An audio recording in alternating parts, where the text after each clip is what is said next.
understand the Olympic show goes back in time, and there are 3 actual real Olympians in the episode. Michaela Maroney. We got Apollo Ono. Yeah, and Tara Lipinski. Were you guys sort of pinching yourselves? I mean, these are people who have medals, you know. I only got to meet Apollo I met, Tara's like interviewed me before, weirdly, but Apollo I met, but I didn't get a chance to talk to him because all of the girls on set and some of the guys were just kind of ogling him the entire time. I got to meet Apollo, yeah. He was so sweet, and they're all so young. It's like they've accomplished so much, and they're so young. I mean, just geeking out. I mean, these are people who are very, very good at athletic.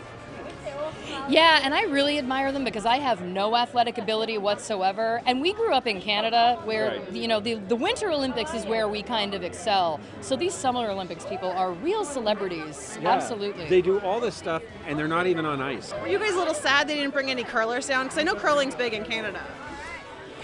It would have been nice. It would have been nice.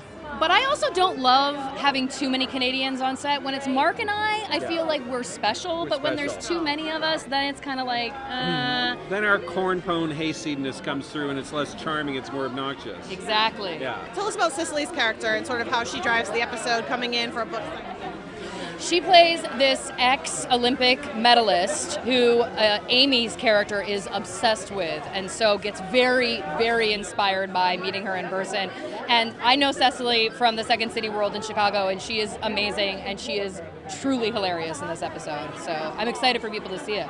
She's written a self-help sort of inspirational book and she has the shtick down perfectly. The steady look in the eyes that reassures.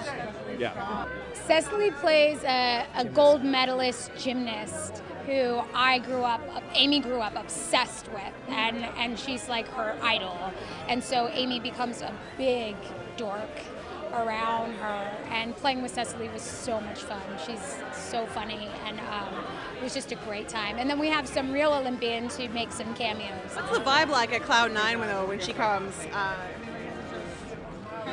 Well, Dina does not care because she's not impressed by any sort of celebrity. If it was maybe like a bird expert or perhaps some like military war hero, she'd be excited. Right. But she's very nonplussed at the whole situation.